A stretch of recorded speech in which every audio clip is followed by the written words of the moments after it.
Hi everyone and welcome along. A very happy Halloween to you. And today we're going to do the last of our spooky theme tutorials, and it's kind of cute as well as a bit magical, and it is a lovely painting of a fox with a witch's hat, because why not? So this is a really fantastic tutorial for just learning about the basics of animal painting and also how to get the lovely fur techniques using a little paintbrush just in little dashes, and how to really make them blend in nicely together and really work.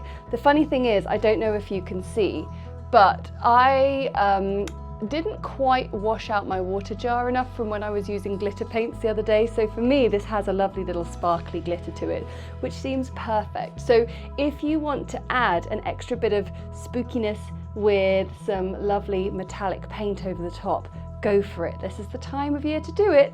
So for now, grab your paints and let's get started. We're going to begin this with a little drawing. I'm going to start with the shoulder of the fox to get the paw, and then from that I can sort of get the back leg, which then gives me the back. It's all kind of connected, isn't it? So we'll have back leg, front leg, lovely tail, and then for the head, I actually think if we sort of create that lovely sort of whiskery build up, and then we can get the nose,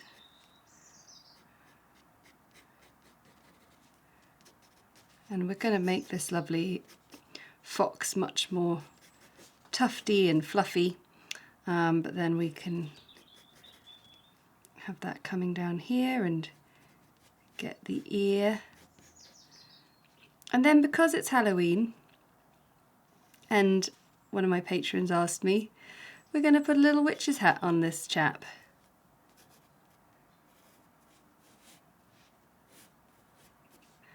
Let me see, get a witch's hat shape.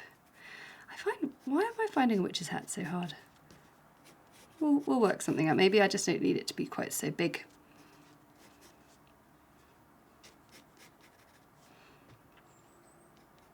And we've got the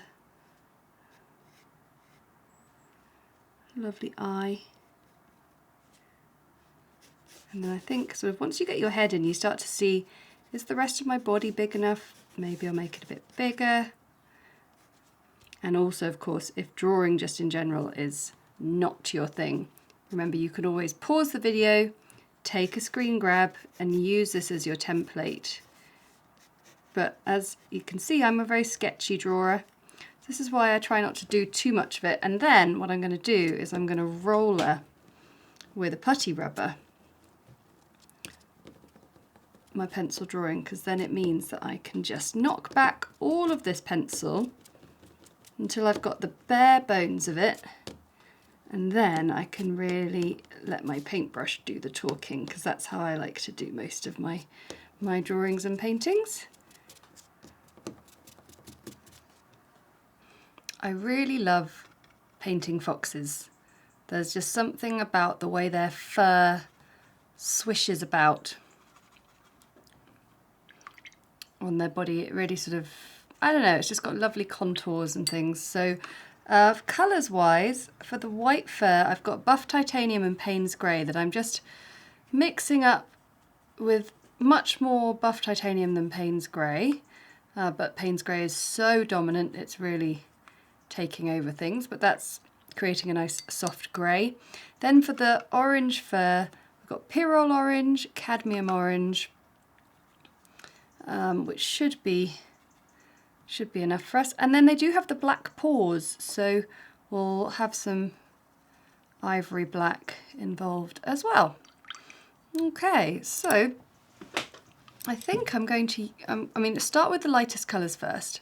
So I'm going to use a size 2 brush to just paint in some nice sort of tufty brush strokes on the body there, so under the muzzle,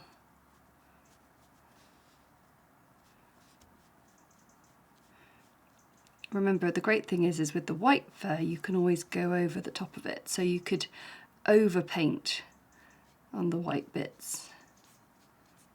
Now we're not going to see a huge amount of this, so we'll always be able to add some extra sort of grey, darker lowlights, but it's the first thing to paint in because it's the easiest thing to build up on.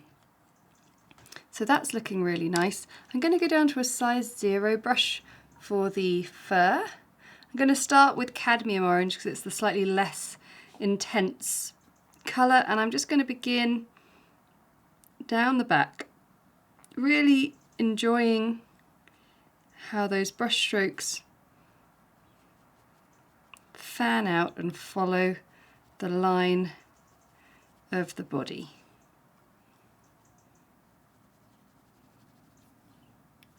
It's so important when creating sort of characterful shapes like this. And then I'm going to take some Pyrrole orange and sort of use it for where I need to sort of accentuate maybe a change in direction or a contour of the body.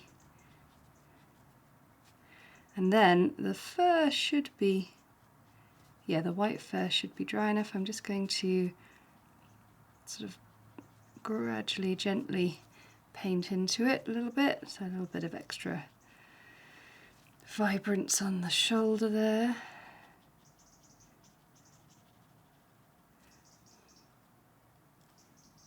And then just there, just be careful to get around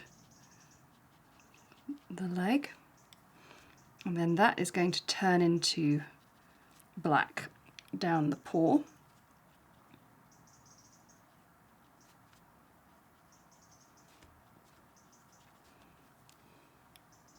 Because this is a Pyrrole orange is very bright. We're doing a slightly sort of stylized fox here, but I think it's quite fun. But we can always sort of come in with some slightly more serious oranges, I suppose. A bit more moody for Halloween.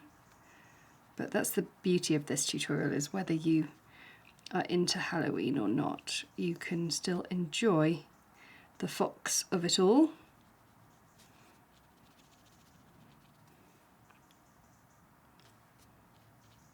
So that's going to bend backwards on itself. So I'm just going to work my way along the tail until we get to the white, the transition.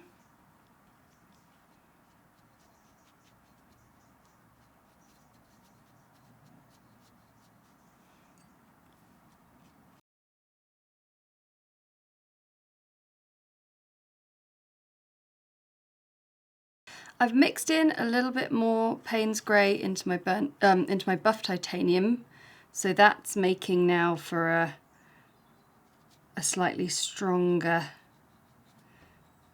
grey. And you can see I'm just sort of scribbling it in quite gently, so around the edges, nothing too much, but it just helps accentuate the white fur.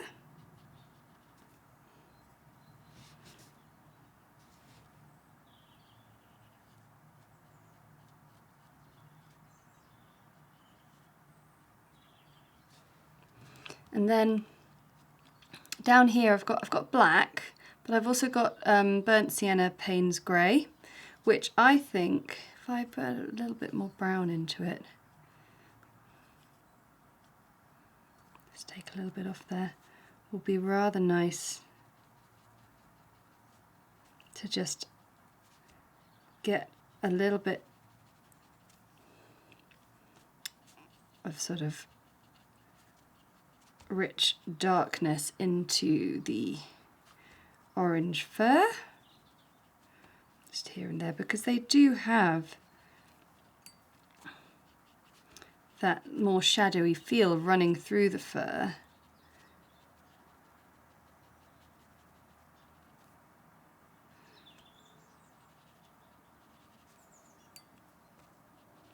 And I'm doing all this with a size 1 brush. It's kind of perfect for it.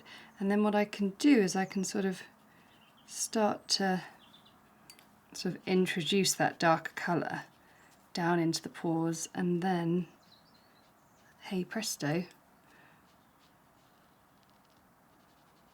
there's the black.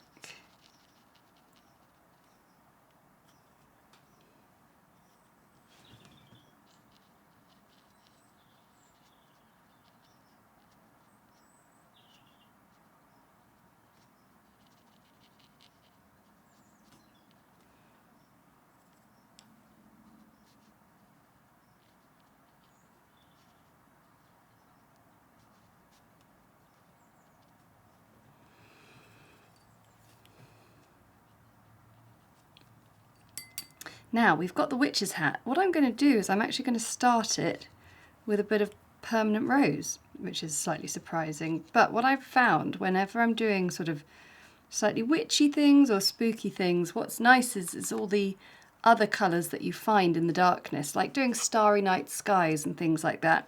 So here's some moon glow, and if I just paint that in, because moon glow is a bit more of a sort of typical maybe witch's hat colour, and then I just get around the ears, and the moon glow will be the dominant colour, but the pink is just, it's just in there.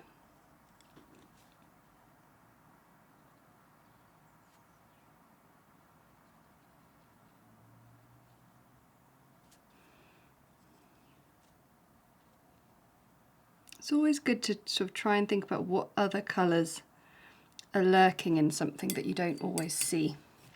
So I'm now going to get a really small brush, I'll get a 4/10, and I can start adding some pure black for the nose, mouth and eyes.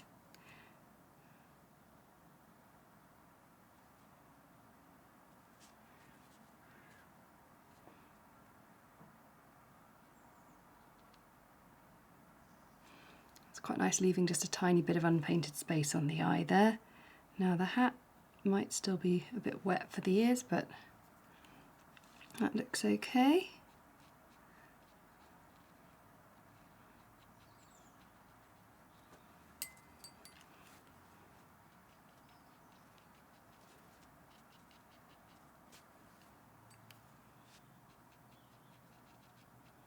Just blend that ear into things. Okay, and we're just going to let everything dry, and then we'll do a last little bit of extra detail. So I think a little bit, maybe just get a little bit of red into your cadmium orange, and just 1 or 2 nice little deep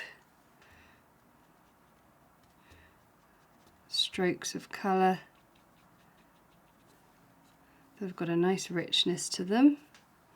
Maybe even, ooh, studio just falling apart there.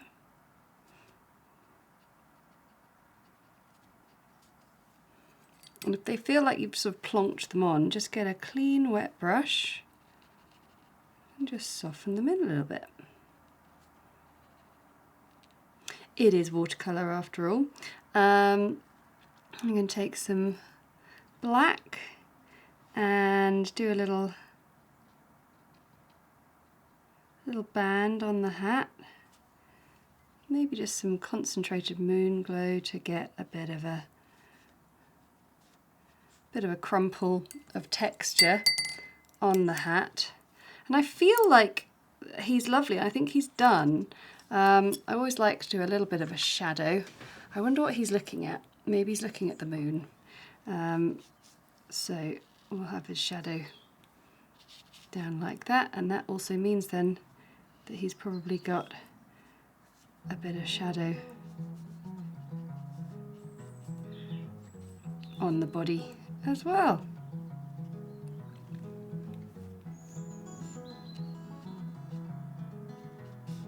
And you can just sort of distribute that glaze however you wish it. And it's amazing how I think a lot of people go, ooh, when I do these shadows, but they always look so cool once they've dried. It's the process of glazing, basically.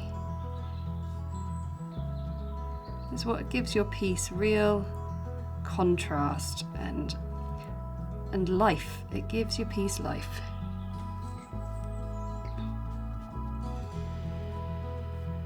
And there we have a lovely fox staring up at something mysterious and magical for Halloween.